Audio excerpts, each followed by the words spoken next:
Hey. How are you doing today? Hope you're doing well.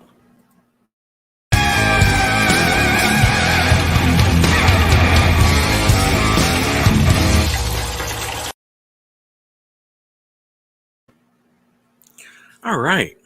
So, thank you so very much for popping in here to join me again. I may look slightly different, and that is because I have moved my uh, background, right? So, rather than seeing my unmade bed and my dog in the background, you now see a wall. Well, a corner, actually. Yeah, see. So, boom. But I have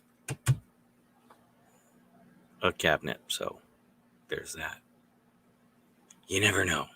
Anyways, um, last, yes. Ooh, oops, one sec. Last time, I tried something slightly different. I had a guest for the podcast, and I gotta say that it does not work the best for me to ramble on when there is someone here, because basically, me rambling on, I'm not giving anyone else a chance to talk. But I do love having conversations, so I will be doing more of that, but not on the rambling stream, because rambling podcast, because it's just doesn't quite work out. Poor guest host or co-star, or co-host, whatever you'd like to call it, is stuck there like, okay, when's this dude gonna fucking shut up so I can talk? Oh, that's right, he just rambles on and on and on. Yeah, kind of the point. So, my apologies for last week or week before that, however it was. Now, I have to do. All right. First, I would like to bring up what is the greatest television show of all time? There's many options. Obviously, the correct answer is Firefly. But what if you had to break it down into categories? Now, I would like to give some love to a show called Barney Miller. It was on from 1975 to 1983. And this show had inclusivity in a natural, healthy way long before that was some stupid thing that people cried about. One of the first positive examples of an intelligent black male in a predominantly white environment. Detective Harris is a role model. Not a role model for young black men. No. A role model for young men. He was the intelligent, well-spoken, well-dressed, charming, smarter than everyone around him, needs to be a little more humble to be successful, but yeah, love Detective Harris. Then you got Detective Wojciechowicz, who just has to fucking get over himself. Fish. I mean, the show addressed race, religion, uh, homosexuality. It changed. I just saw something earlier, which is what got me thinking about this. I watched a mini documentary about how Barney Miller fought censorship to portray a gay character in a real light. The dude is this lovable scamp, right? Kind of a thief. And one of the great lines, love this line. He is like, he got busted for purse thieving, right? Stealing purses. And the lady's like, you better be glad the police caught you before my husband did. And he said, oh, you should be thankful for this. Or you should, or same to you, lady. Be thankful, you know. And he's talking to the police captain. He's like, I tried to be a cop. They wouldn't take me. Doesn't make any sense. You got gay robbers. Why can't you have gay cops?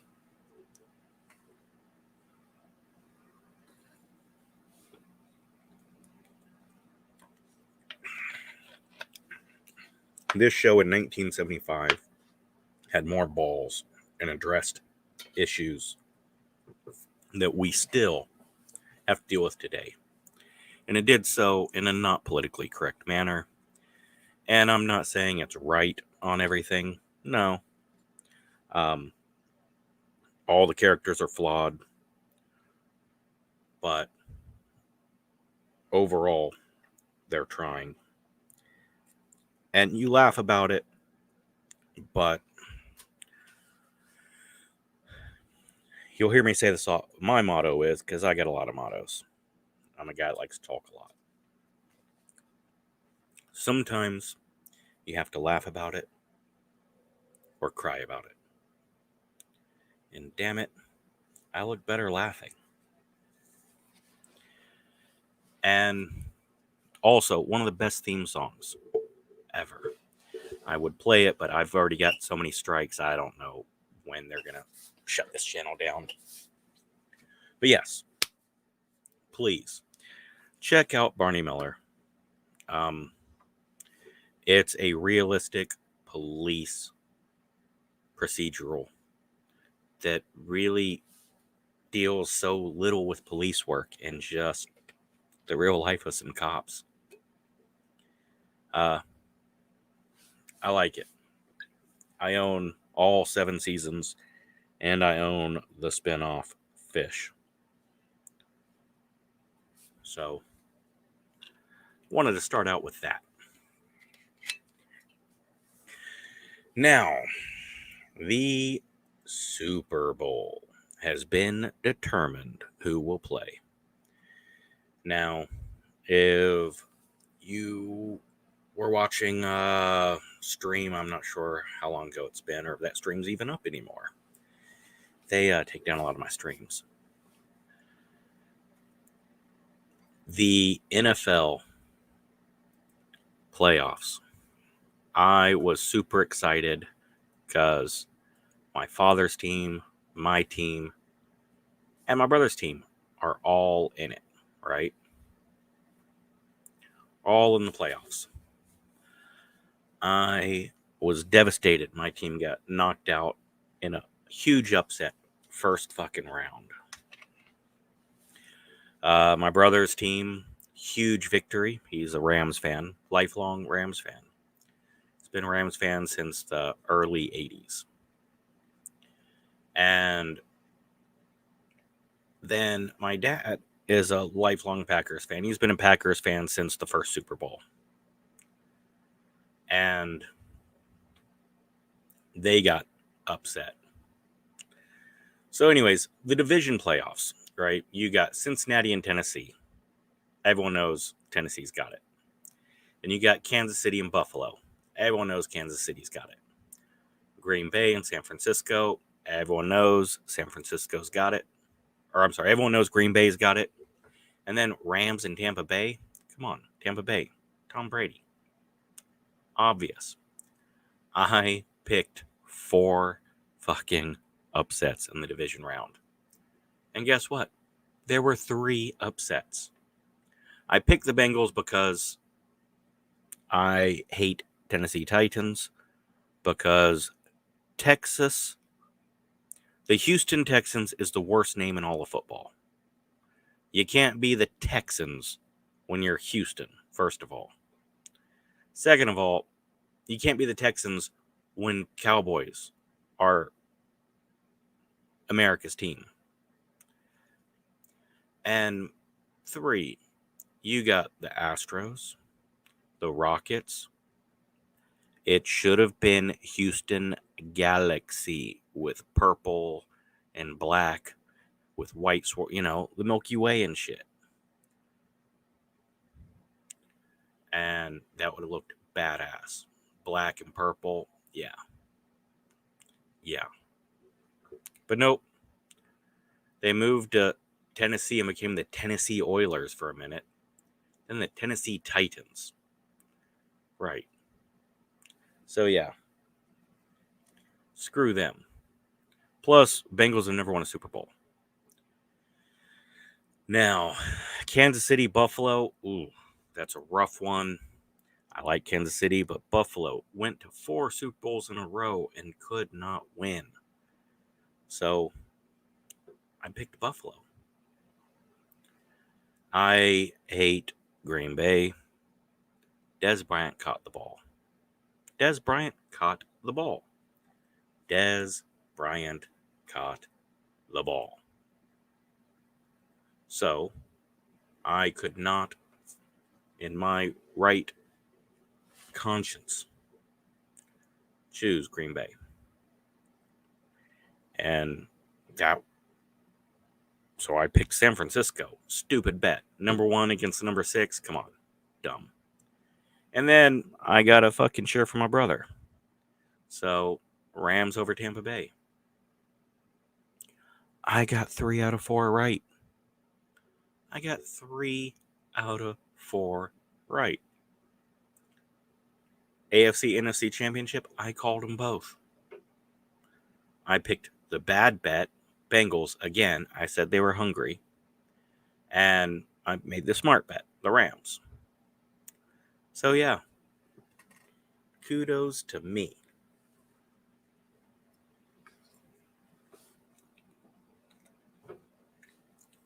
Now, who am I going to cheer for in 2 weeks? I would love to see the Bengals get their first Super Bowl. I would. However, I'm going to cheer for my brother to celebrate a Super Bowl from his boyhood team, the LA Rams. Not the St. Louis Rams, the LA Rams. So, I am picking Los Angeles Rams by 3, because every damn game has been by 3 points, just about. All the playoffs, it's just 3 points. Fucking place kickers, playoffs. For sure. Now, that brings up a sad announcement to make.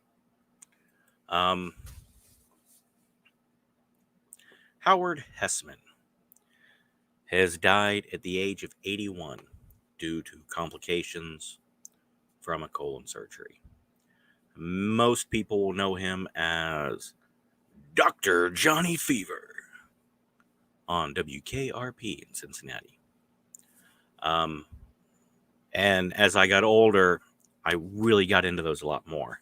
But as a kid, I loved Head of the Class. He was also on One Day at a Time. He died just after 5 p.m. local time in Los Angeles on Saturday due to complications from a surgery. He was 81 years old. He was a groundbreaking talent, a lifelong friend, a longtime client of Robbie Cass, whose kindness and generosity was equaled by his influence and admiration to generations of actors and improvisational comedy throughout the world. He will be sorely missed and always treasured. And he was born February 27th, 1940.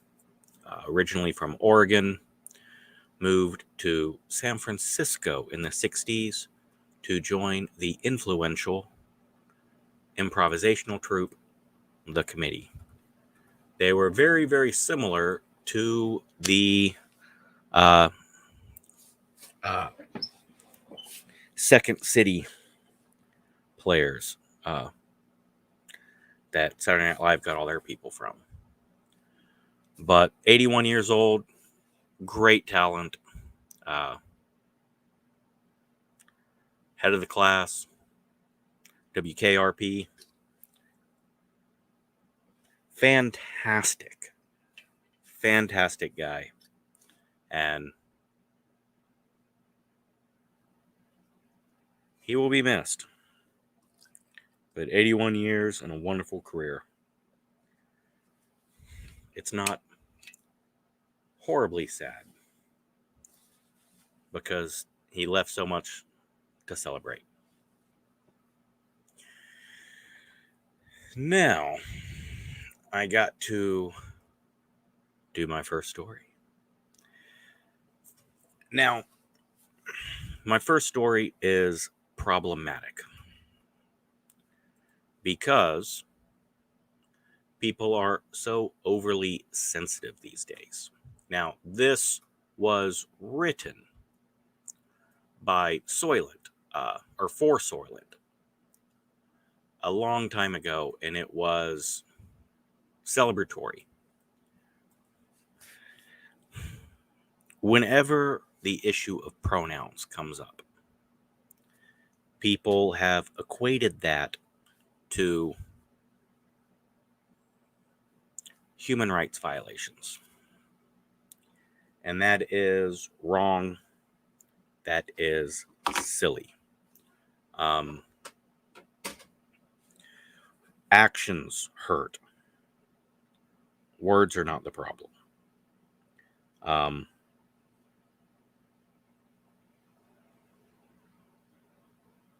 You see, pronouns in and of themselves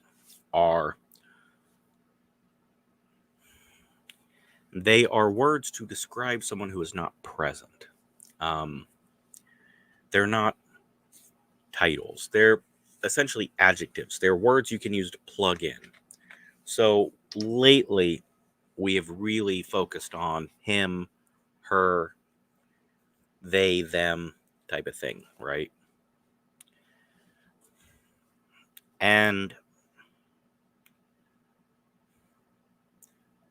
Thomas E. Dell, I'm borrowing heavily from an article he wrote.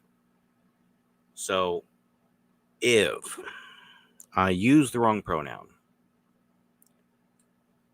it is not because Thomas was bigoted. Thomas wrote this celebrating Billy Tipton, whom he greatly admires and wanted to celebrate the challenging life.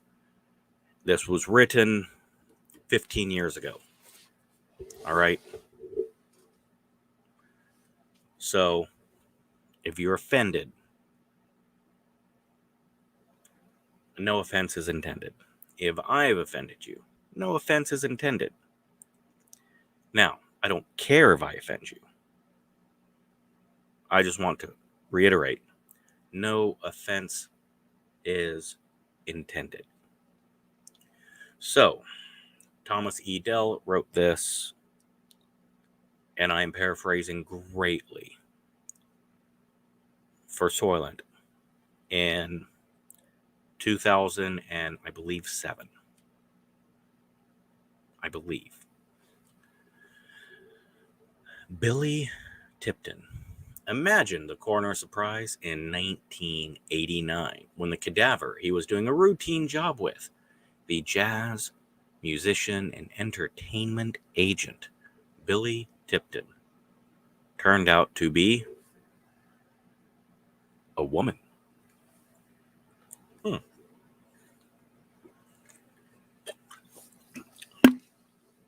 Now, this is how the curtain came down on a brilliant deception spanning over 50 years. You see, an aspiring young lady named Dorothy Tipton decided to remake herself as a man. And this teenage adult female decided to live her life as a man. At the age of 19 in 1933, Dorothy, who went by the name Tippy in high school, which was a take on her last name, because she did not like the name Dorothy. Dorothy is a girl's name. She did not want to be a girl. Now, you can see how this is a difficult conversation topic to cover these days because people are so uber sensitive or hypersensitive, and people are so polarizing in, well, I believe in biology, I believe in look, I believe in freedom, I believe in people being decent to each other, and I believe in addressing people the way you would like to be addressed. So,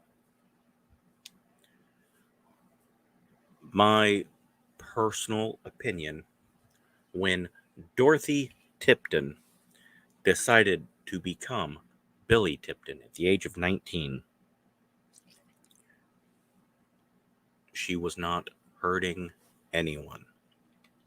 And she has every right and every freedom to live her life the way she wants. So, from the age of 19 on, Dorothy Tipton wanted to be Billy Tipton and lived the life as Billy Tipton.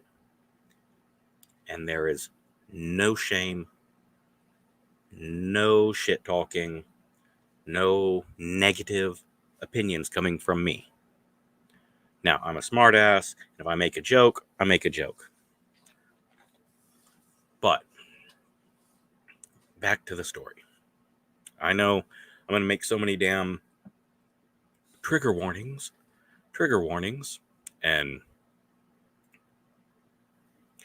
shit like that I'm going to kill the story. So I'm going to try to fucking calm down on this. All right, so at age of 19 in 1933, Dorothy obtained legal documents listing her as a man, began dressing in male clothing, and decided to call herself Billy. Now, many friends knew this, and it was no big deal. Now, when Billy went on to marry the first of his 5 wives, playing in jazz clubs throughout Kansas City and then other parts of the country, Tipton built a small name as an accomplished performer and songwriter. In fact, several opportunities arose over his life to take the lead position in many clubs, but he turned them down, allegedly to avoid publicity. Billy did not want the curtain to drop on his life. He did not want Dorothy to be outed. Now, as just simple fact,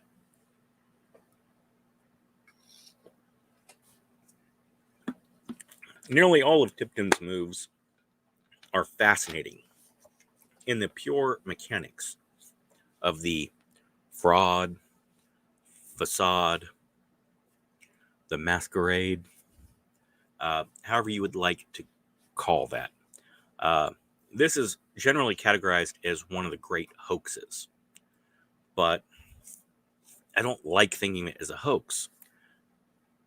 And deception and fraud, no, fraud is bad. Deceit, sure. I like to think of it as masquerade. Anyways, with the different parts of Billy's life clicking into place like an Agatha Christie mystery novel, it all is clear in retrospect, right? So all the marriages were common law, never actually went to the courthouse and got it done. So, broke no laws, really, and there was never any blood test. Boom. All three sons were adopted. Now, 4 of the 5 wives did not know they were married to a woman. Now, that I don't agree with, but hey, people lie to their spouses. Billy claimed a medical condition that required the wearing of a truss that concealed the truth of,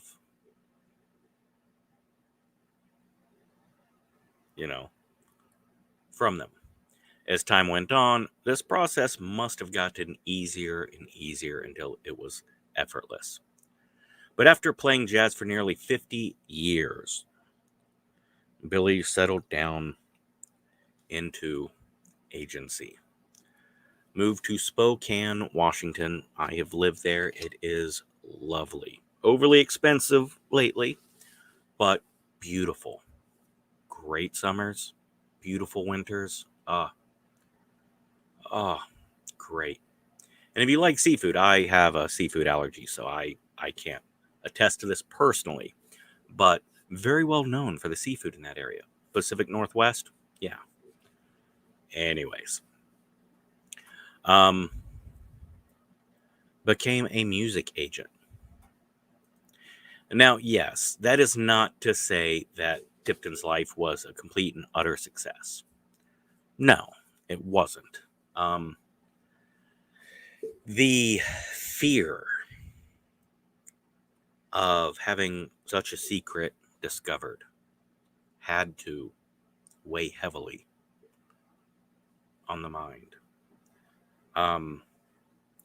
Being secretive, having to give up such prized job opportunities is devastating, I'm sure. Every marriage Billy had failed. And because of the job, and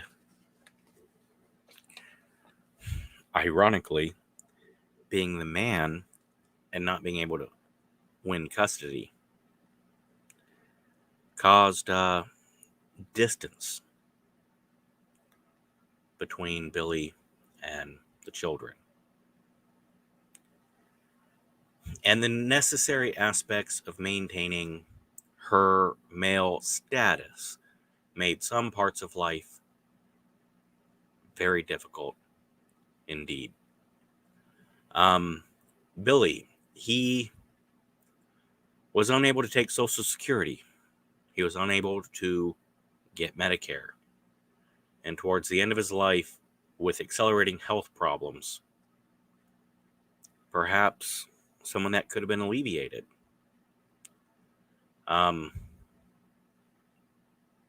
I can only imagine how many doctor's visits that he avoided, which might have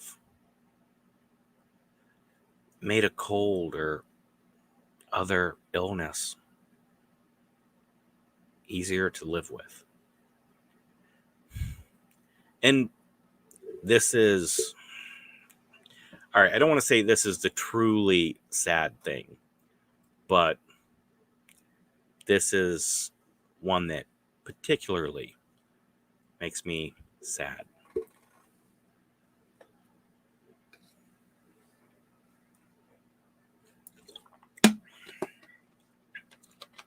Billy's need to avoid the spotlight means that, ironically, her place in jazz, the very music that he made all these difficult choices to be able to follow,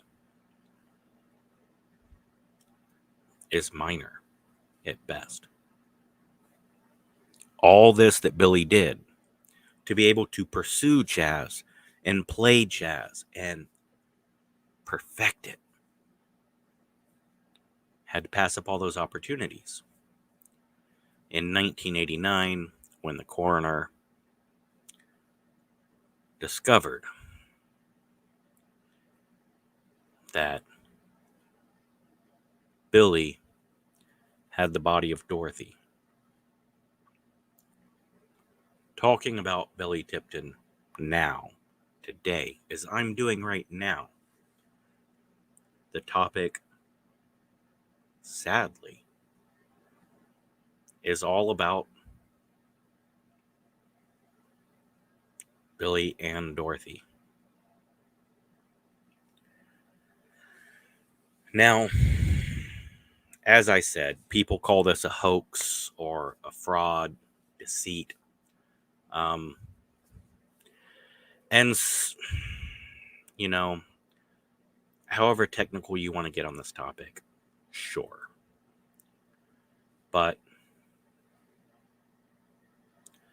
this person made a decision early on at the age of 19 on how she wanted to live. And he held to that choice for the rest of his life. The fact that it required a decades-long dance of carefully chosen words, subtle glances,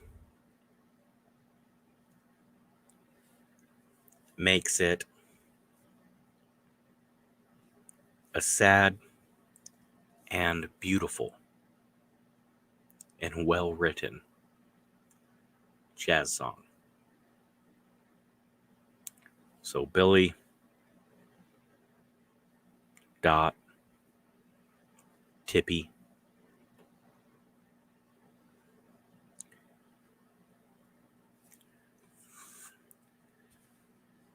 I am very glad you were able to live the life that you wanted as much as you could.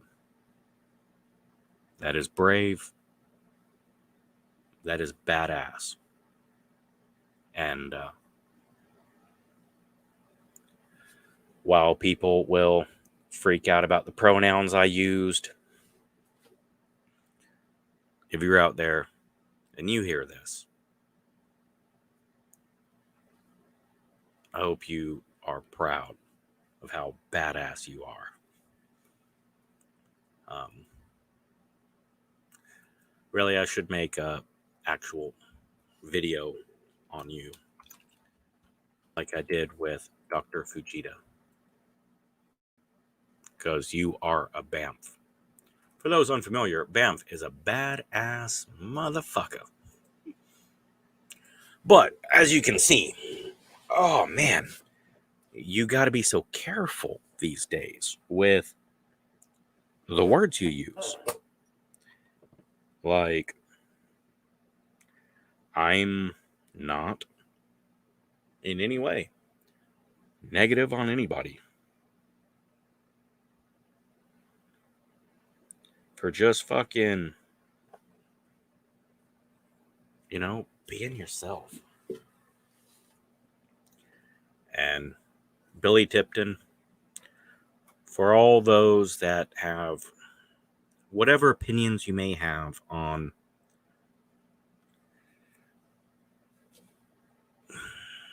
all the all the issues people are having lately and how heated people are getting,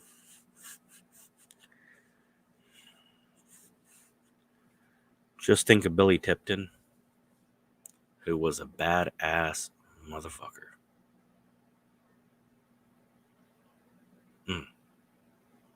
Makes me very, very proud. Sorry. So, what would you, who do you think is a badass that doesn't get enough attention, right?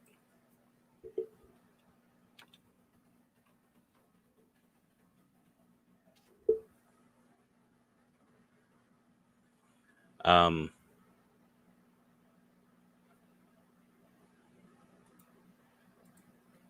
it's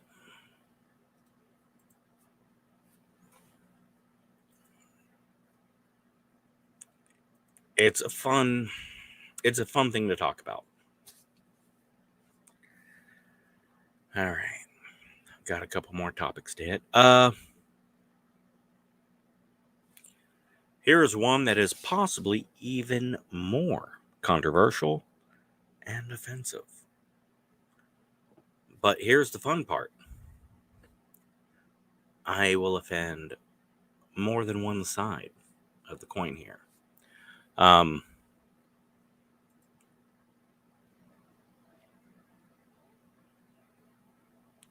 when you're constantly lying, it's bound to catch up with you. If they were around today, they wouldn't have to hide. It's sad they had to hide who they wanted to be. Well, I believe that if Billy Tipton were alive today, Twitter would find a way to call Billy transphobic. After all, Twitter says Blair White is transphobic. For those who are unfamiliar, please check out the beautiful, talented Blair White. She is a trans person who is a conservative and intelligent and well-spoken and polite and brave to actually fucking exist in that community and stick to her fucking morals and her standards. So she gets shit on by both sides. And that's what would happen in Billy Tipton, I believe. I mean, look how they turned on J.K. Rowling. Anyways, next topic that is bound to be controversial and offensive. Immigration is a major part of this country, our history, our culture, and it is an important way of human evolution and human life, right? Immigration is wonderful.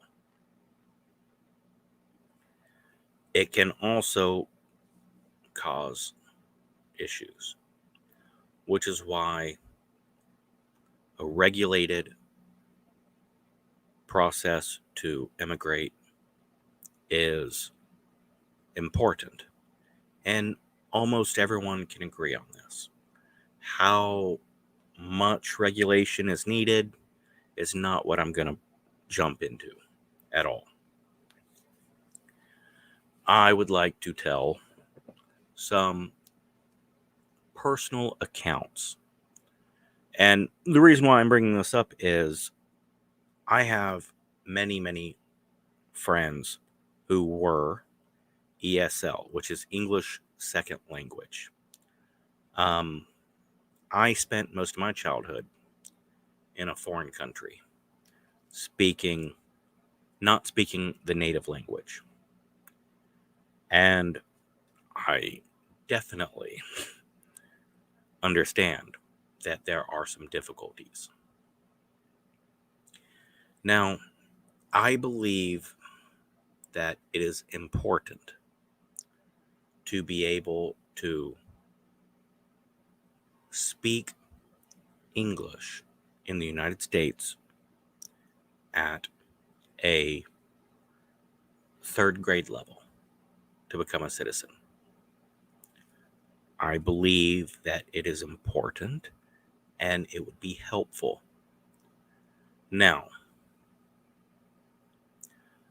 when growing up in a foreign country, I did not speak the language. I did not have any want or desire to speak the language.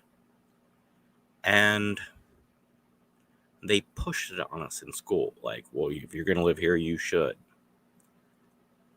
Looking back, I wish I became fluent at the time.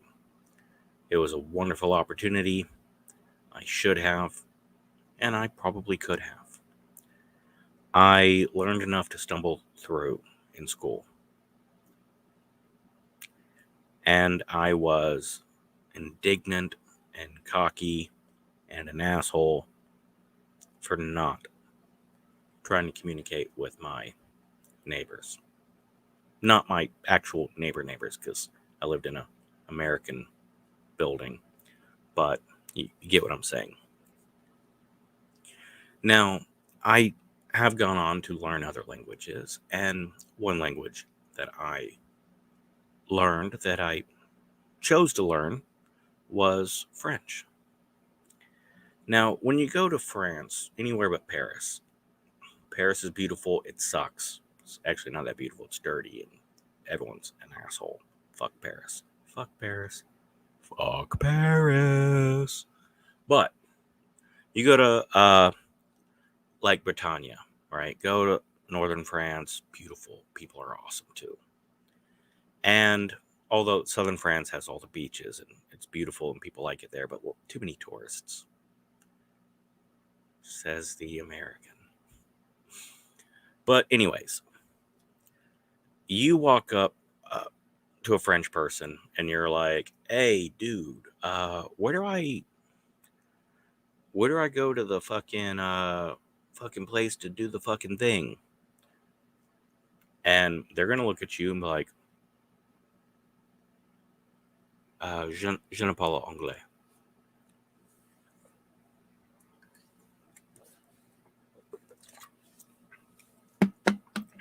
But if you walk up to a French person and you're like, "Excusez-moi, où est la bibliothèque?"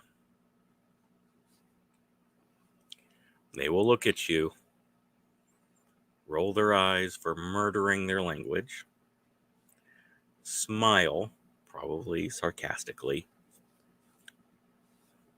On dit, où est la bibliothèque?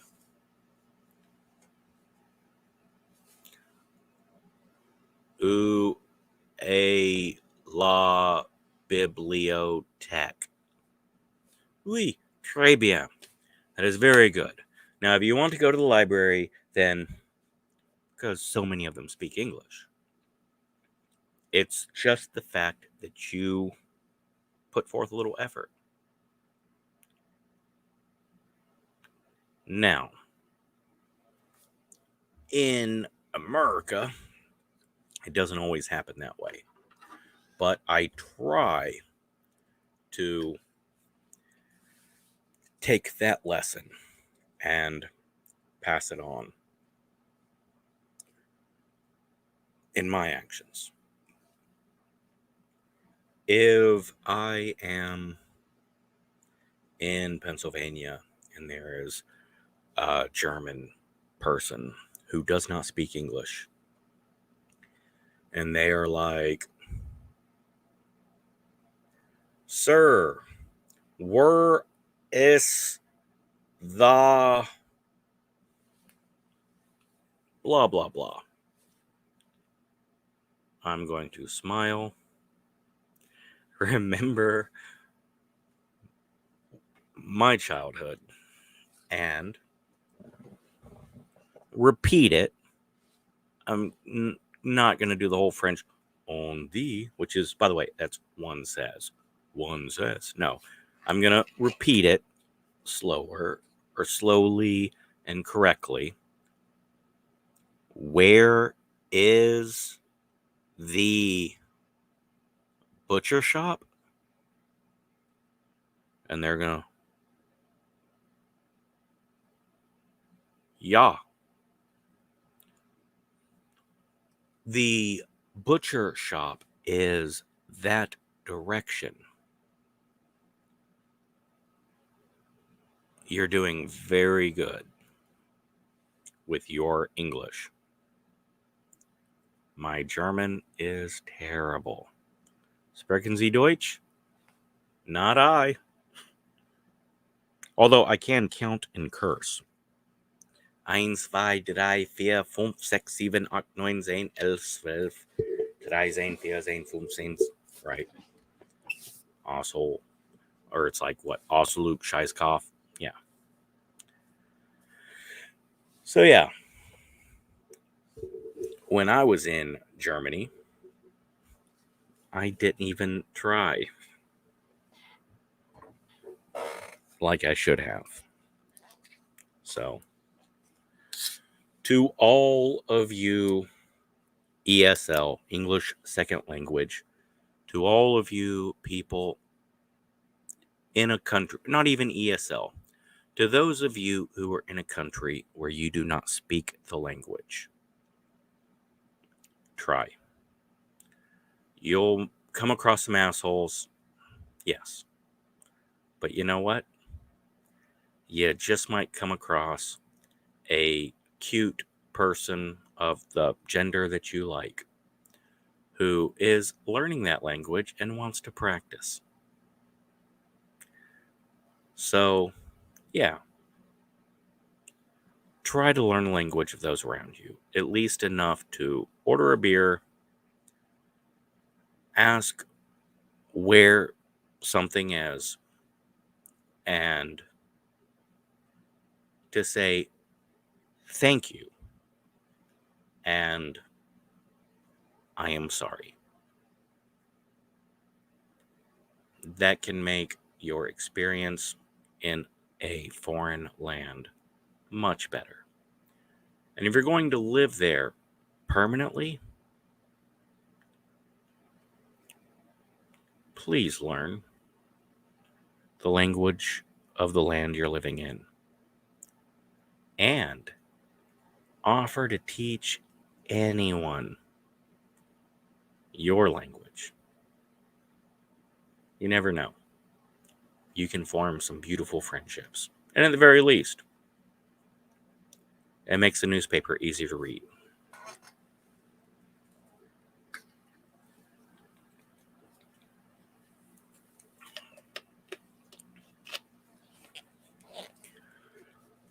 But yes, the reason why I brought that up is there was a forum from some ESL.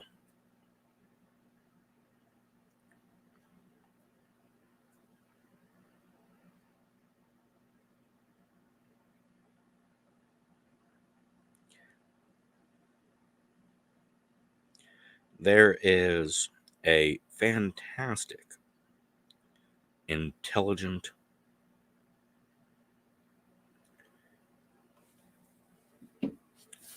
person. There we go. Boom. Right on cue. Alan B. English is not her primary language. She speaks English better than most. She speaks English extremely well, and there are these idiomatic expressions that come about. Now, people get so sensitive about being corrected,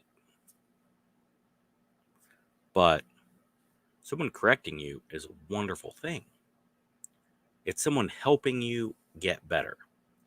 Now, I know it's also someone's judging you and shitting on you. Yeah, but fuck that. Fuck them. Who cares? They're giving you an opportunity to learn something so you can get better, so you can look down on them later. No, I know that might come off as preachy. No, you should. Look, I screwed the pooch in many of my travels. Coulda, woulda, shoulda. So, do better than me. It's not that hard most of the time. Now, I will read an advice column. Not an advice column. I like to read advice. I will fucking pull some questions, a lot of times off Reddit. But I will pull some shit and it's like, oh wait, no more trigger warning, sorry. No longer stumbling around pronoun hell. Now, I like to read advice questions and try to impart my wisdom. Why do I have wisdom? Is it because I'm smarter than you? No. It's because I have fucked up in every facet of human existence.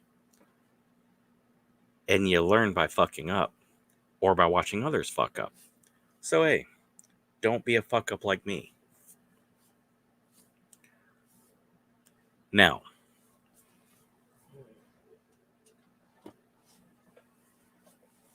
that being said, giving advice. Now, coming from the medium, writer Jake Wilder. Jake Wilder says writing helps him realize how little he knows, which makes me think he is absolutely a great person to give advice because he thinks he needs to learn. Little humility is important, I think. But I'm way more humble than you. I am the most humble person I have ever met. I am king of humility.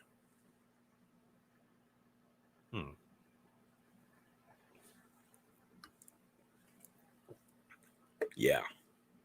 King of humility.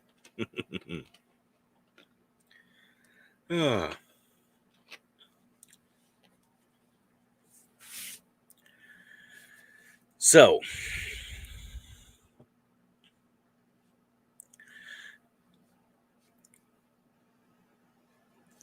the most important things are, these are 7 pieces of advice to give advice. Answers mirror the questions they rise or fall to meet. You've heard the saying that good lawyers never ask a question in court they don't already know the answer to. Yet, elite lawyers take this one step further. They not only know the right answer, but they box in the witness to make sure they get the exact answer they want. Okay, I don't think that's important for giving advice. Good lawyer says, Mr. Smith, isn't it true that you went to the bar on May 23rd? Whereas an elite lawyer says, Mr. Smith, isn't it true that in your deposition you testified under oath that on May 23rd you went to the bar? You've boxed the witness in. So now they can only answer what you want them to answer. Okay? I don't see how that is beneficial to giving advice. I think that is a way of showcasing I know the answer and you don't. The kickstart question, what's on your mind? Answers are closed rooms and questions are open doors that invite us in. That's good. Now, opening the question with what's on your mind. No, I get that. And I will try to explain my thoughts on advice giving. I don't want to tell you the answer. I want to ask you questions so that you will answer yourself. Rather than, did you go to the bar on the 23rd? I'd rather ask because I'm not trying to prove a point. I would say, all right, when shit went down, did you drink or were you sober? All right. Now, do you think it would have been better if you were drunk or sober? You don't think it makes a difference? All right, cool. Now, what do you think you would have done if you were sober? What do you think you would have done if you were drunk? Cool. See, this isn't me telling you. This is me finding out. And when I'm finding out, you are telling me and you're telling you.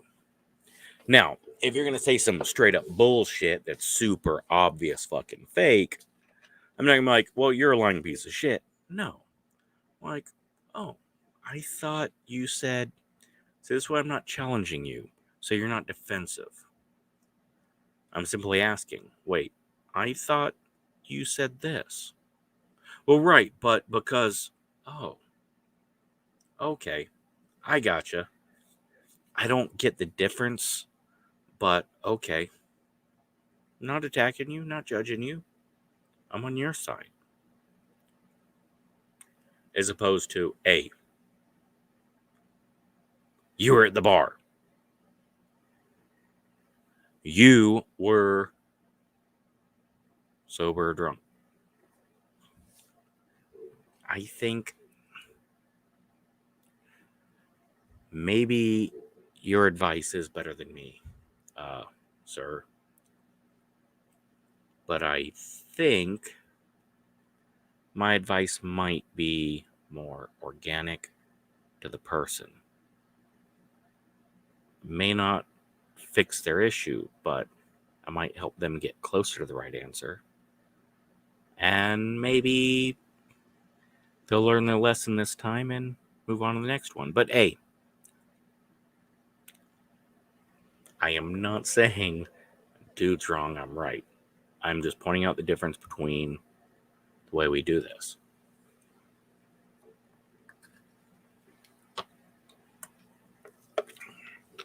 And of course, me reading questions doesn't fucking help if I ask questions. All right. Socrates said the only true wisdom is in knowing that you know nothing. So this guy says, Jake Wilder, who seems like an intelligent gentleman. And he has great grammar, by the way. I'll see if I can pull him up. All right. You walk into a grocery store, you see a table set up with free samples of jam. After trying a few flavors, you're thinking about buying a jar or two. Are you more likely to buy the jam if the display has 24 choices or 6? Without looking at the answer, I think 6. Because 24 is just, ooh, I'm not fucking sampling 24 fucking things. Jesus. No, but if it's 6, I'm like, all right, cherry. I like cherry. Boom. You know what? True story. I have a diabetic mother. My diabetic mother desperately wants cherry jelly that's sugar-free. Used to be able to get it all the time. Myers does not carry it. Kroger's used to carry it, they stopped. Walmart never carried it. Myers was the last one. They stopped carrying it. So my mother wants some cherry fucking jelly. That's sugar-free. Man, I can find it online for stupid expensive prices. So yeah, I feel the pain.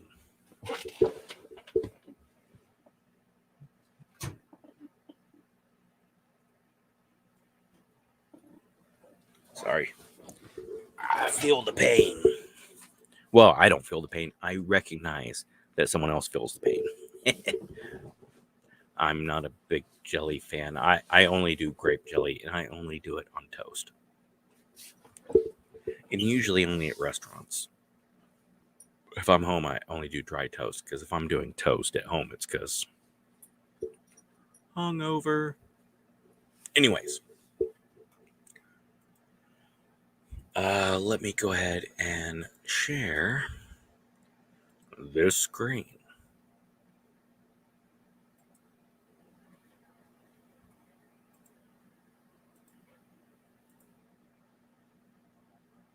Boom.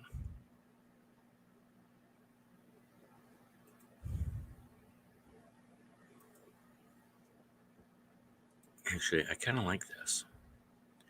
Boom.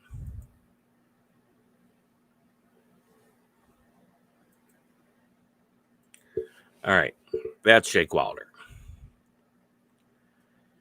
So, when one grocery store ran the study, larger attracted more shopper and then smaller shoppers. But, oh, I gotcha.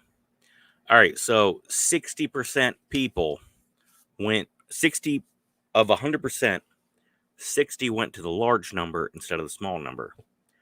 But of the ones that went to the 24 flavor, only 3% bought. But the smaller number that went to the fucking 6 choices, 1 in 3 bought. Right? Awesome. So asking and what else keeps people talking and keeps them from latching onto the first idea, which leads to more thoughtful evaluations and better decisions. All right. That is a great example for when you are trying to address an important question. So yes, if I am speaking to my child about what college to choose, that's advice I'm taking. If I'm talking to my coworker about, well, not my kid, not a life-altering decision, then I'm gonna make it their choice. Bad wording. Makes it sound like I'm gonna I would absolutely try to have my kids choose their school. I have had 3 children go to college, and all 3 made choices I did not like for their colleges. But my nephew, who actually listened to me, go figure, probably because we never listen to our parents, this dude nailed it. Fucking got his shit perfect.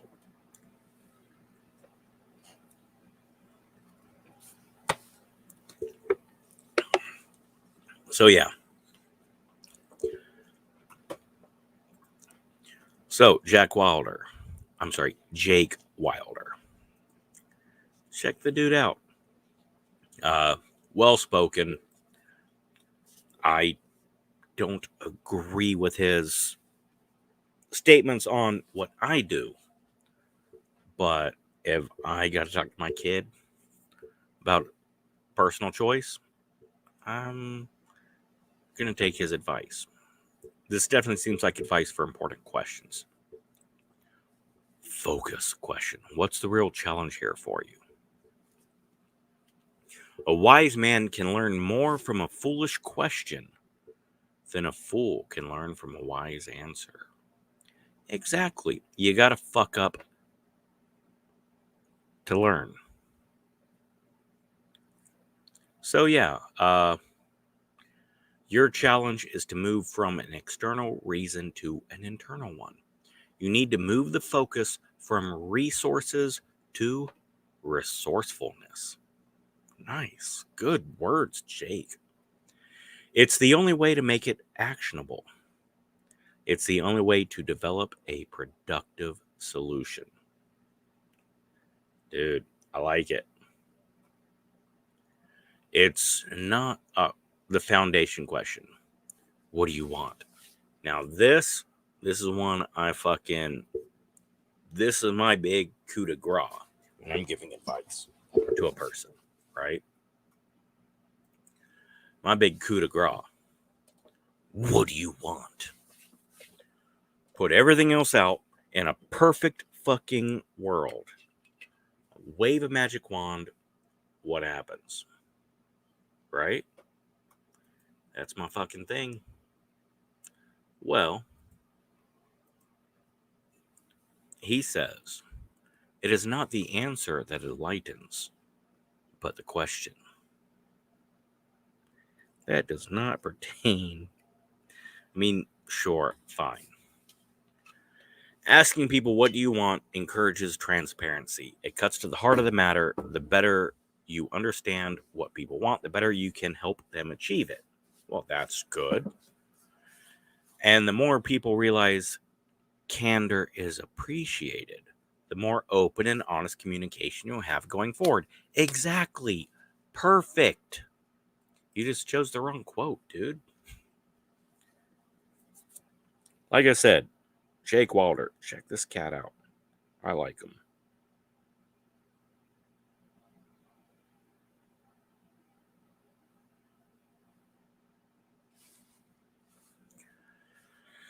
The lazy question. How can I help? The minute we begin to think we have all the answers, we forget the questions. That is Madeleine L'Engle. If you ever worked in a customer service job, you've probably received requests that are well outside your area of influence. People like to complain, and they don't often let minor things like individual responsibility get in their way of doing so. So the lazy question is, how can I help? All right. Jake Wilder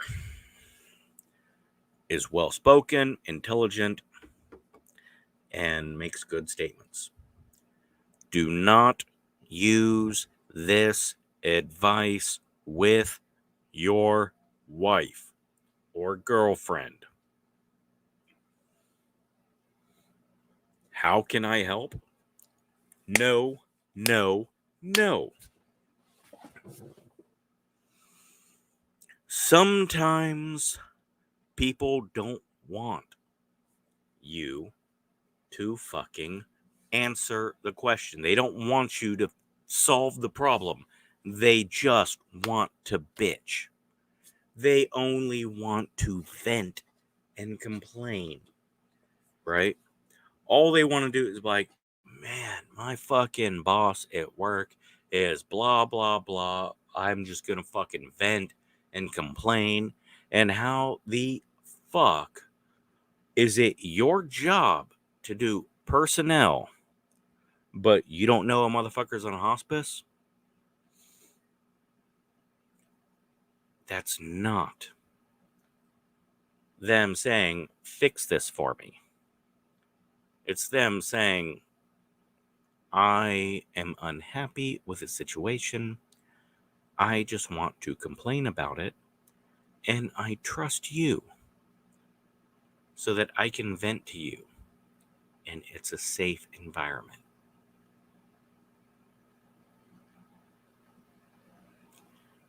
If you do not think that's the case, if you don't think they're venting to you to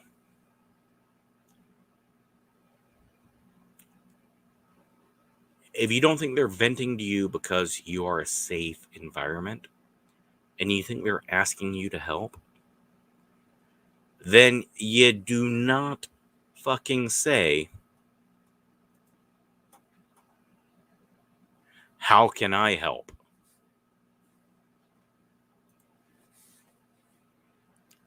No. You also don't say, "What do you want me to do?" No. No. No.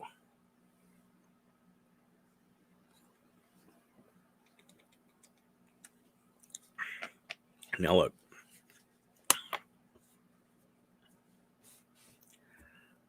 I've been divorced more than once, more than twice. I have some divorces. I am not the most personable person. So I'm not saying I have the answer because I'm awesome. I'm saying, hey, I fucked up a bunch, and here's some mistakes I made. Don't make these.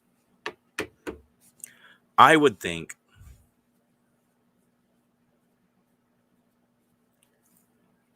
approach it cautiously. Don't say, what can I do? What should I do? What do you want me to do? No.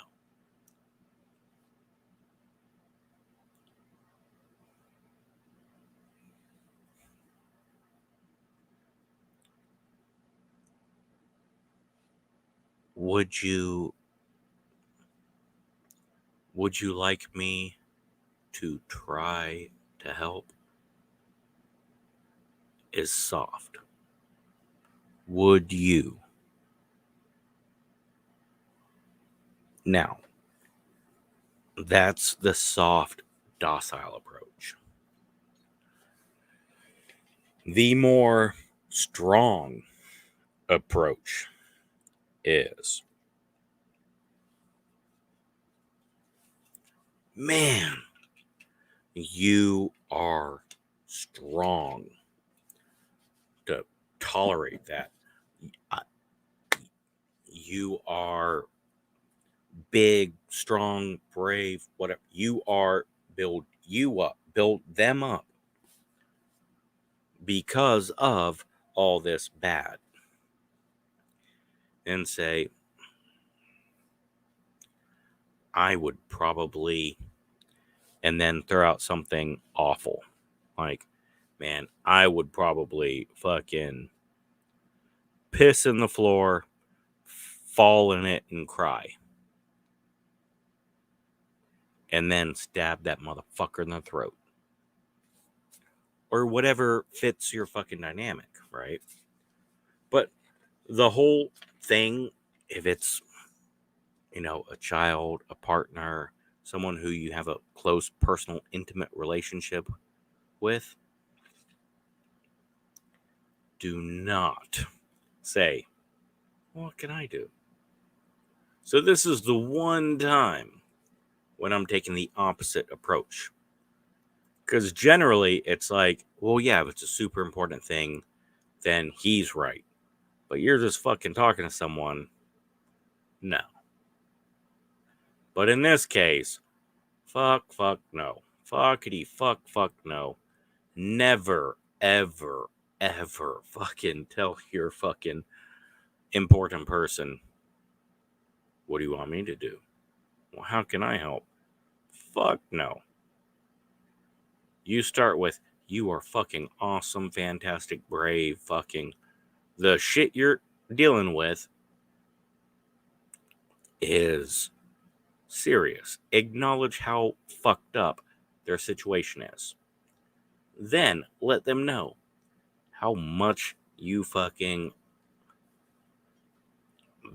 how proud you are of how they're dealing with that shitty, fucked up situation. And then you might start to address, I don't know. If I was in that situation, maybe I'd do this, but fuck, you're smarter than me. What would you do? What would you like to do? Man, dude. Is there anything I could do to help out with this? Like, I really want to, like, help. What would you like me to do? Much better than, what do you want me to do about it, bitch? Just saying. What is this? Man. Question 5. If you're saying yes to this, what are you saying no to? And he uses the very famous Michael Porter quote. Maybe it's not super famous. I've seen it a few times. Strategy is about making choices, trade-offs. It's about deliberately choosing to be different. If you've ever been in sales and you're around my age, you know that one.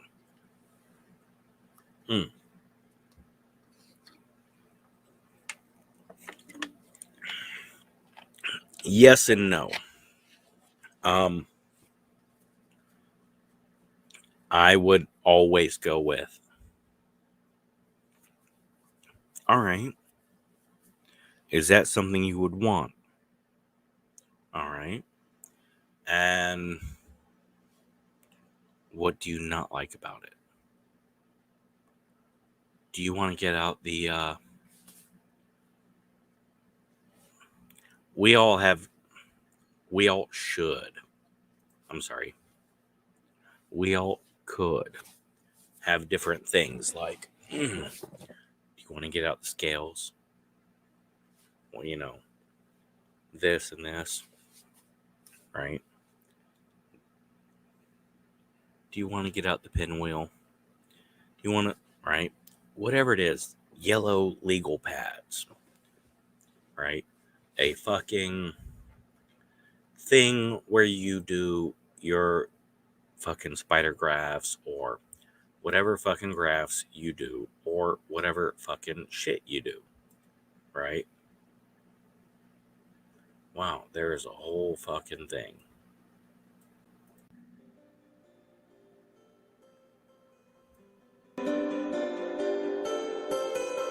Apparently, they have added background music and shit to this.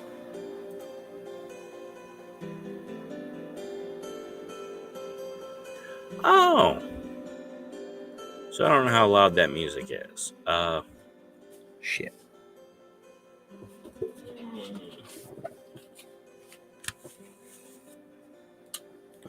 Sorry, I just discovered a new thing. Anyways, what was I talking about?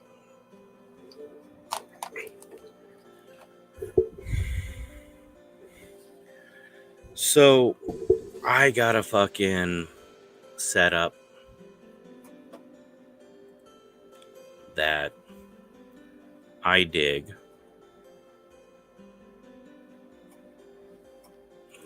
I'm trying to fucking pull this up. Maybe this will work. By the way, you guys are pretty fucking awesome. Local cryptids is up to 927. We need to get her to 1,000 subs. So, can we do this?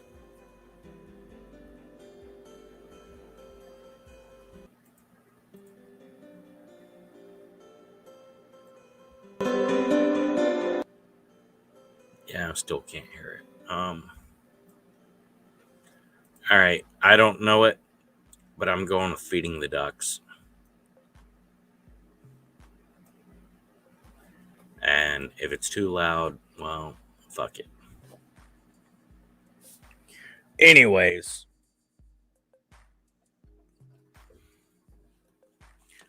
local cryptid is up to 927. If you're watching this and you're not subscribed to Local Cryptid, then I'm very, very mad at you. And I'm sad. My mustache accentuates the sad. No, give her a sub. Come on. Give some love.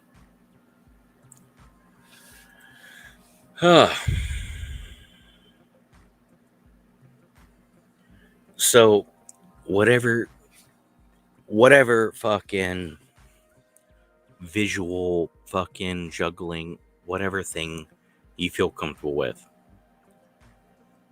If you say yes to this, what are you saying no to? Is a perfect fucking visual fucking thing. All right, question number 6. From Satya Nadella. Ultimately, the learn-it-all will always do better than the know-it-all. What is most useful for you? The learning question.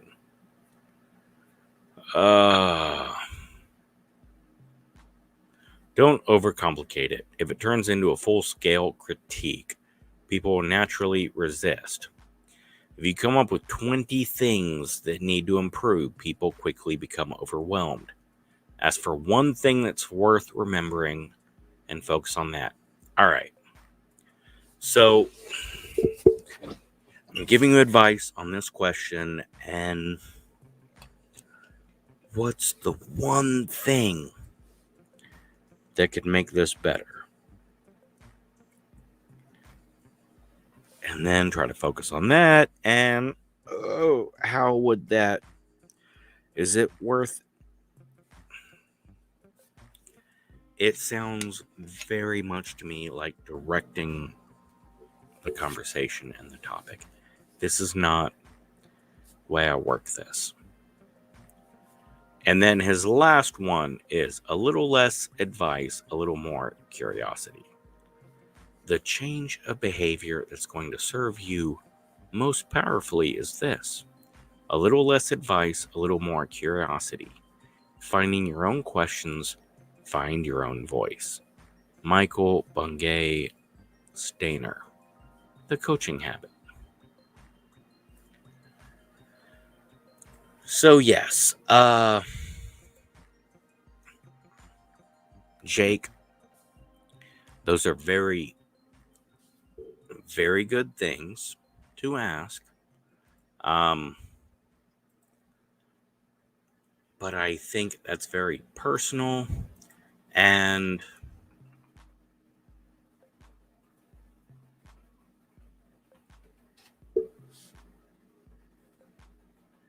I mean, I think that's for someone who you have a very personal relationship with, right?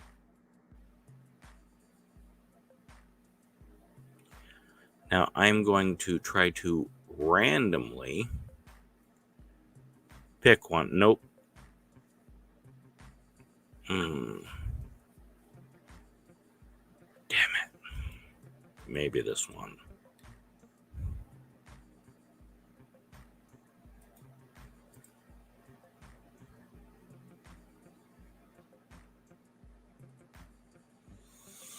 All right. Assholes. They're all assholes. All right. I got 3 advice questions. Now, I obviously just grabbed these. Oh, I guess it's probably not obvious, but yes, I just randomly fucking grabbed them. I'm not even signed into Reddit. I just went into Reddit advice. Now,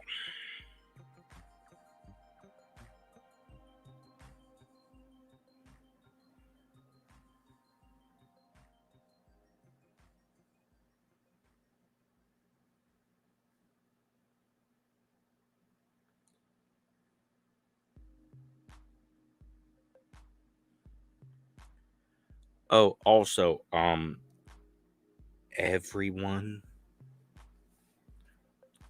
if you're not subscribed to Local Cryptid, then shoot me a message and explain why, or just subscribe, and then you can,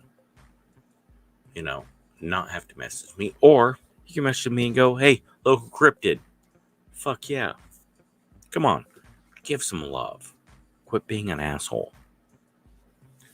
All right. So, this is practice what you preach. My apologies, I'm going to put on my glasses, which I know causes a fucking glare. Wait, maybe this can help.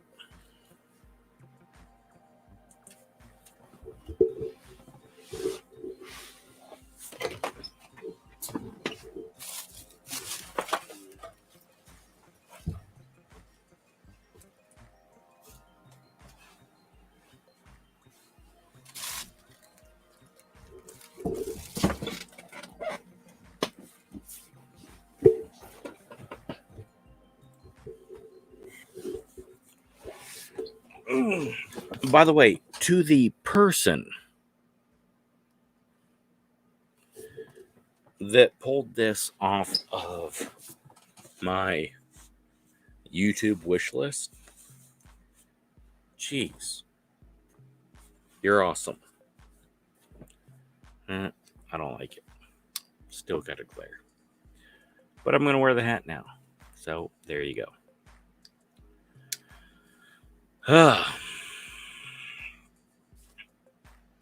No, I'm going to wear it. Sorry. My wife has said, I'm sorry, my wife has been working as a stripper for almost 3 months. Communicate. We're going to.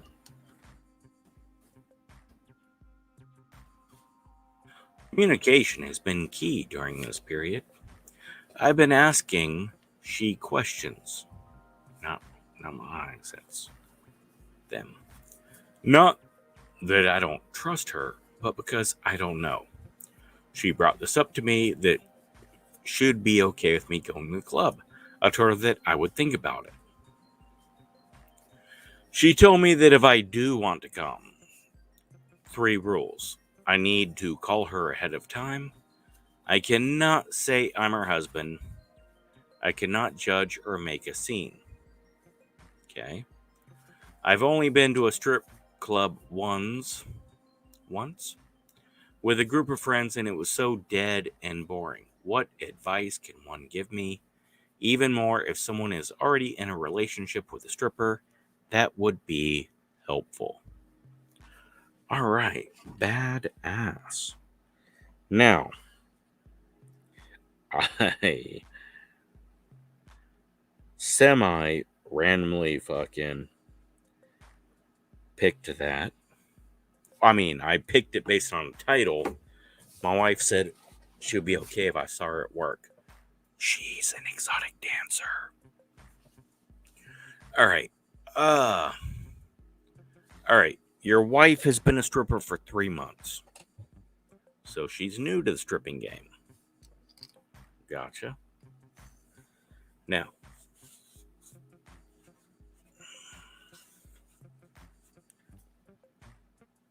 fuck it.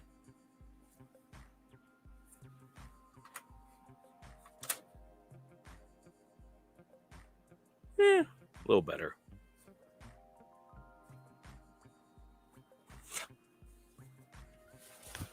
That makes absolutely no fucking difference. But boom. There we go.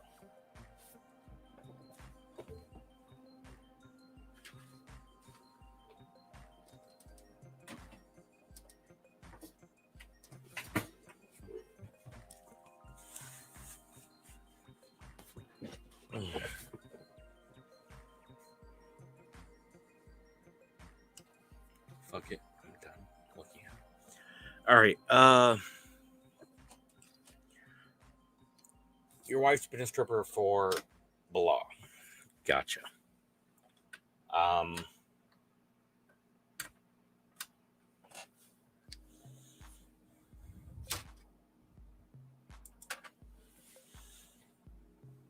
3 months. How long you been married? Kind of important thing. Seems like you're a new married couple.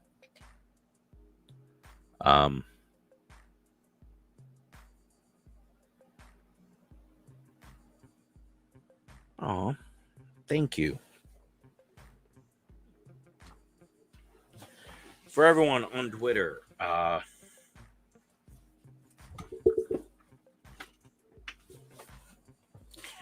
if I don't respond, it's because I'm live streaming.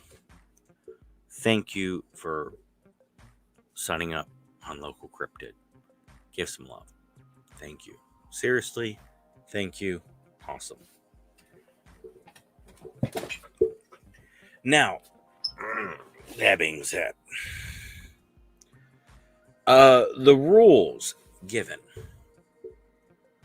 I need to know ahead of time. Yes. Yes, because on her side, I don't want to fucking see you out there and fucking freeze. Holy shit, surprise! Your husband's here. Yeah. Not the best fucking surprise. Now, on the opposite side, I need a heads up warning so I know to behave better. Gotcha. Well, I've been in a strip club once or twice, maybe 3 times. Actually, my brother can tell a story about 3 different strip clubs he's been banned from because of me. Poor kid.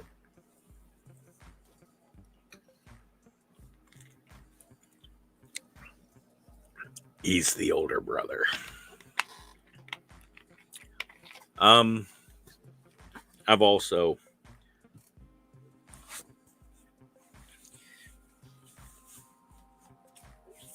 dated a few strippers, and I've married more than one stripper.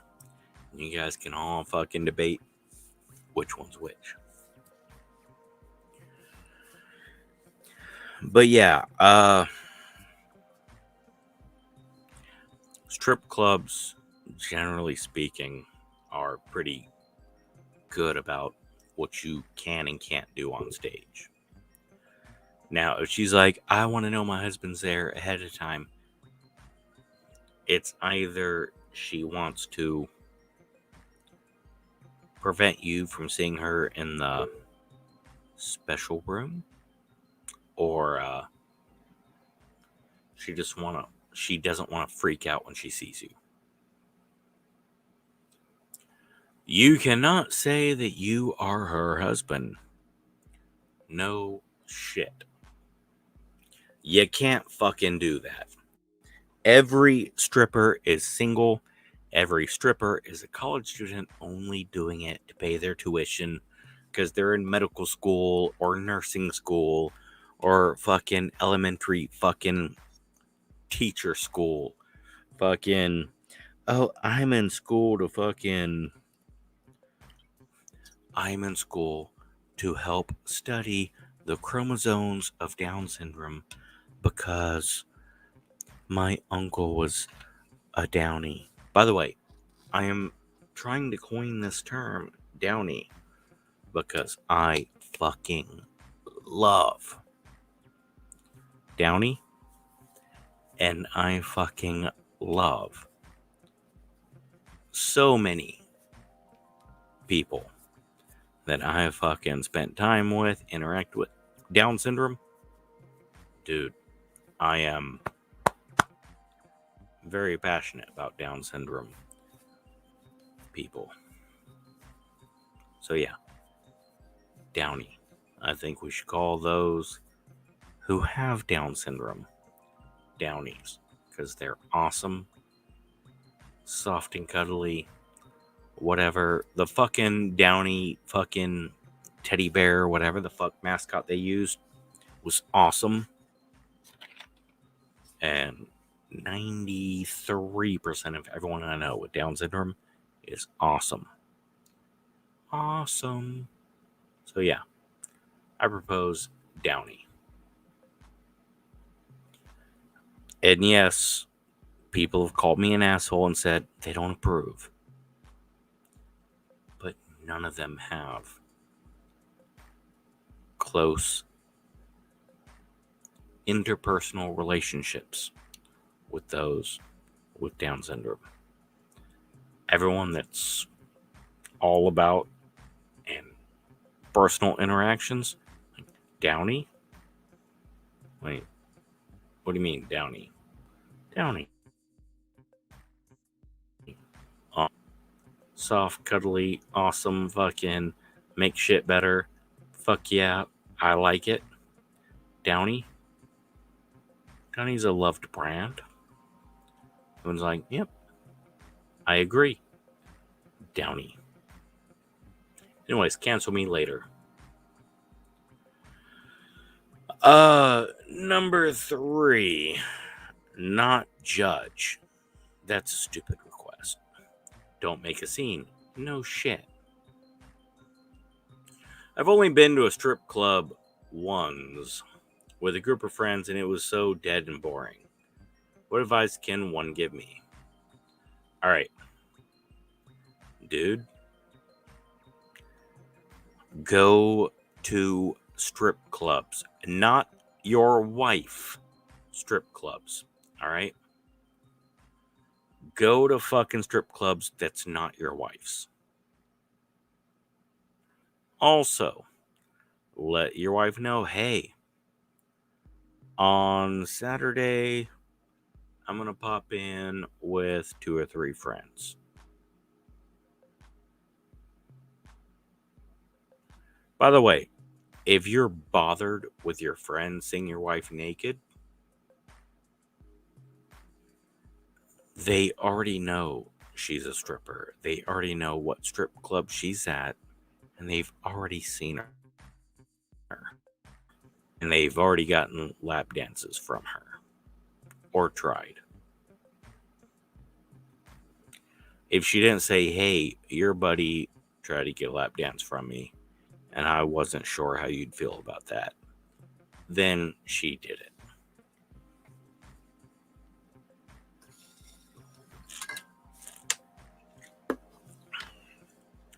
If you're not okay with it, then be honest.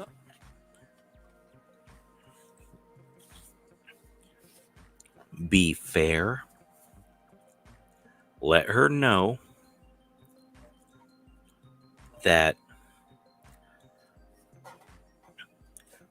it's not fair to say, I don't like you doing this, means I'm an insecure pussy. No. It also, don't fucking say, I have the moral high ground. No. Look, do an I feel message. When you, I feel, right?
Alright, boom, boom, boom. Now, they got this whole fucking music thing, right? Boom, boom,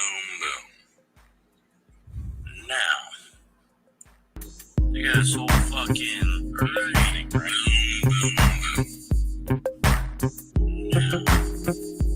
Alright, I'm gonna mute.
All right.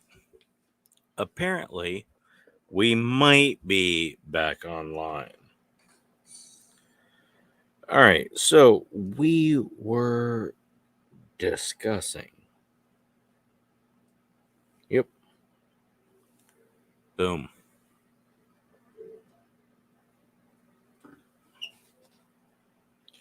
We were discussing giving advice.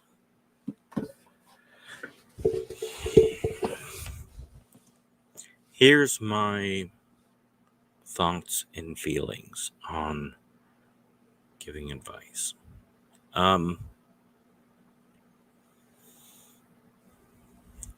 You have to choose between telling them what to do, and you might be wrong, you might be right, or actually interjecting and delving into who they are, asking fucking questions, and letting them fucking answer that shit themselves. It sucks. It's awful. You just want to fucking tell someone, do this. You know how many fucking times someone told me, hey, dude, you're a fucking idiot. You're stupid. Do this. And I went, no.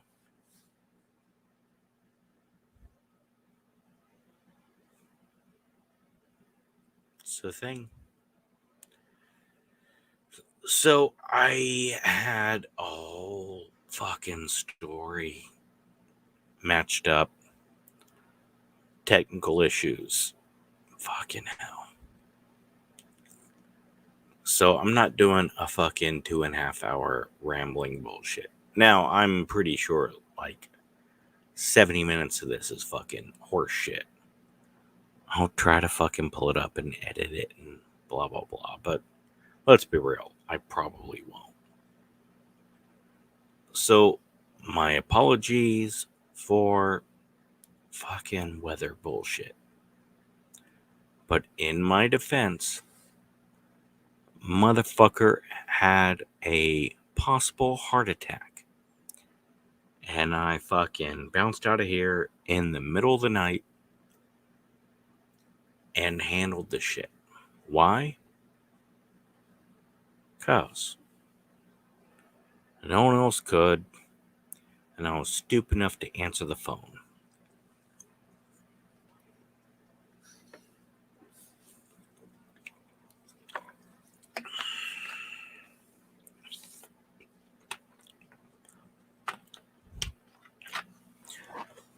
No matter who you think you are not the one they see. Sometimes that's good, sometimes that's bad.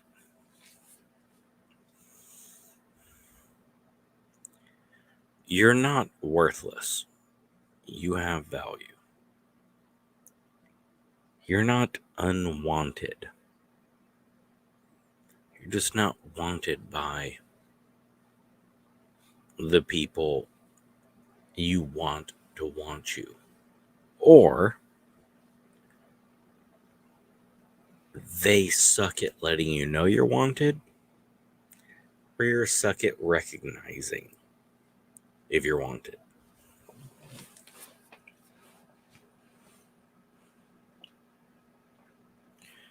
There are a lot of answers to questions. If the answer ends shit and makes it so that you can't try again,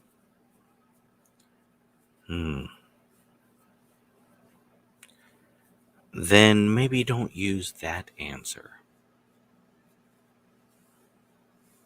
And maybe some asshole's asking the wrong questions. I would like to casually ask you to look into a YouTuber, Etika. Wasn't my cup of tea. Wasn't really into the shit that he fucking did, but people liked it, and people were drawn to him. Some people that had some serious mental health issues, and he had some great advice to them. Let me grab something real quick.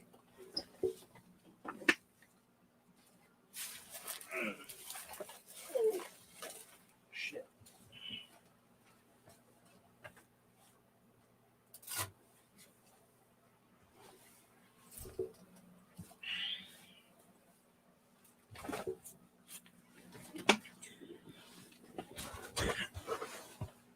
So this guy was very active about, don't let these people fucking control you. Don't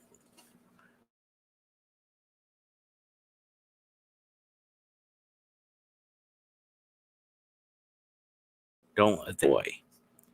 Right? Some shit like this. Well, that YouTuber took their life.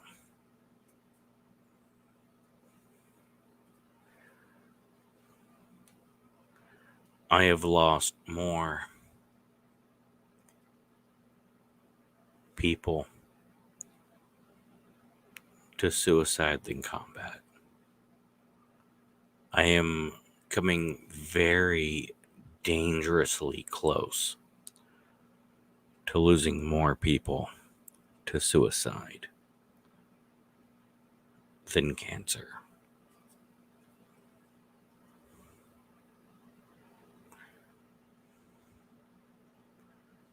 If you need help,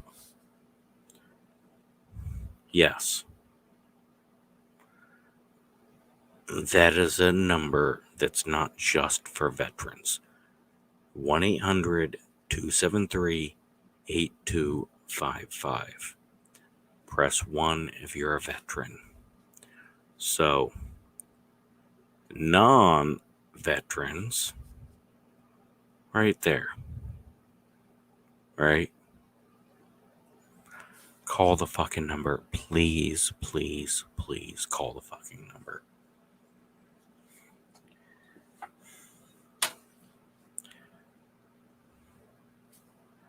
I don't have the answers. I only have the questions with the wrong answers. So maybe you don't repeat my wrong answers.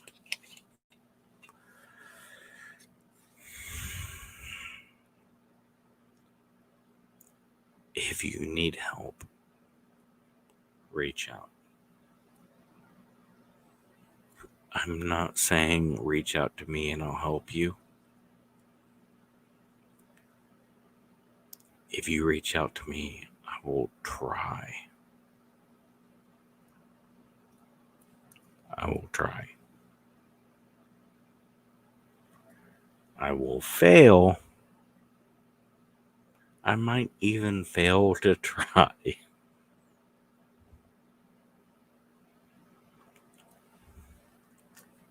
But that's because I'm no better. Reach out for help. I called that number. I called that number on a live stream. And I got a real person. And it was this shockingly amazing moment where it actually felt like people care.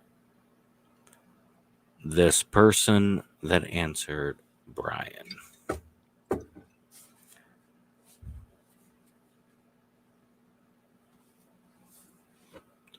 even gave permission to continue the call while on live stream. He's like, yeah, I don't care. Look, do you need help? No, I'm actually just calling because I heard a horrible rumor this phone number, right? There was a growing rumor among the veterans in my community that if you call that number, they'll hang up on you. So I fucking called it on a live stream. And fucking hell, I didn't have to wait. No one hung up on me. So I can personally say, call that number. Veteran, non-veteran, I don't care. Call the number. They will answer. Message me. I'm awful, terrible, and worthless, and I don't fucking answer people. But I'm trying to do better. So, message me. And please message 2 other people. If you think I'm the only one to message, then I'll read that message. I'll fucking stack that up as one more fucking shitty thing for me to feel bad about. But yeah, call the number. Reach out to people. Throw a message to me too. I'll probably suck back to you, but 2 other people and me, not gonna hurt. And if you only want to message me, then I pretty please beg you to reach out to more people. So yeah, I'm not getting my last story, but that's because I am the Rambling.J with the Rambling Podcast.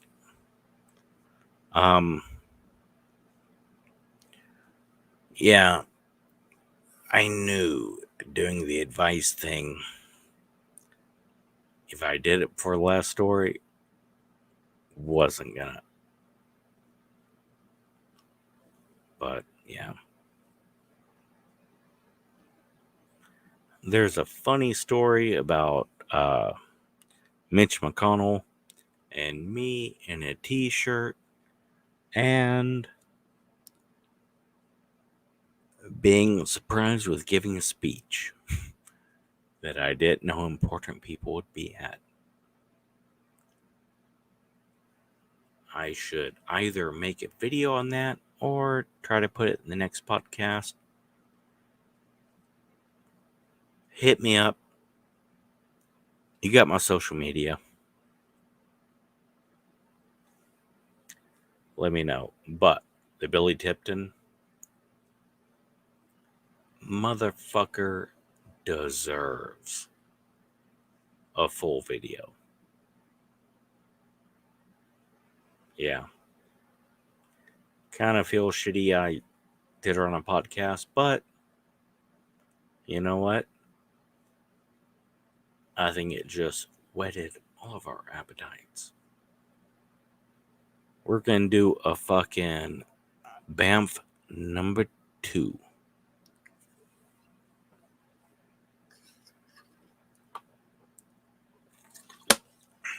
Anyways, that being said,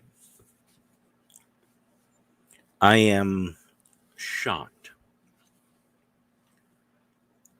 that I am impressively close to fucking 10,000 subscribers.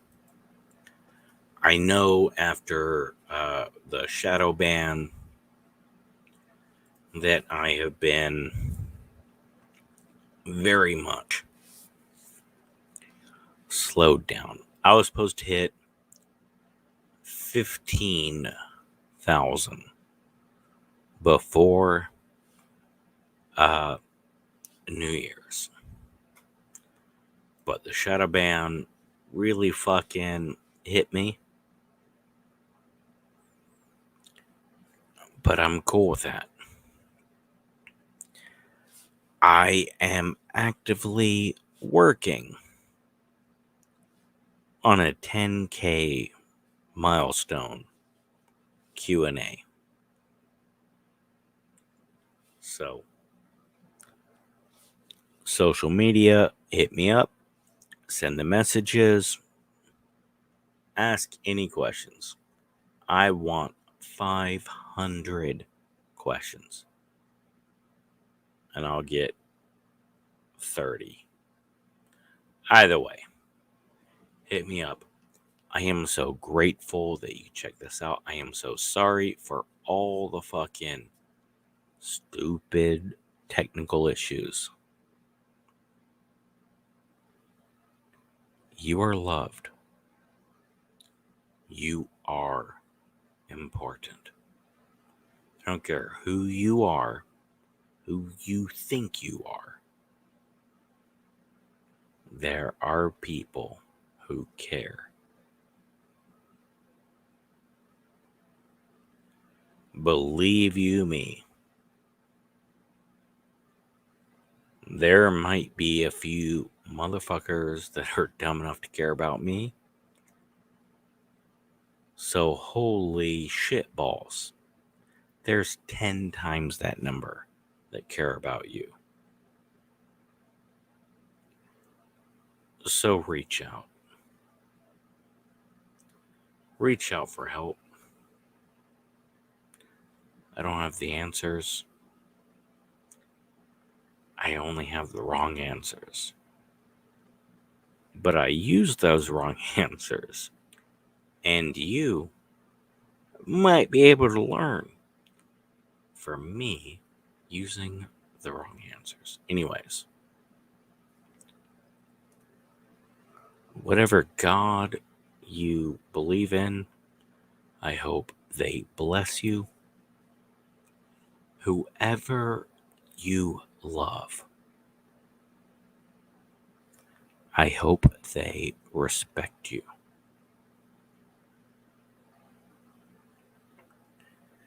And whatever desires you have,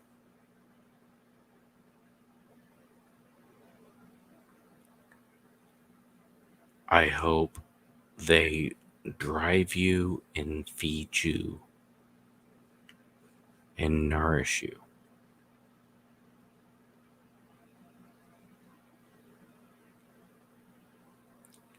His name is Robert Paulson.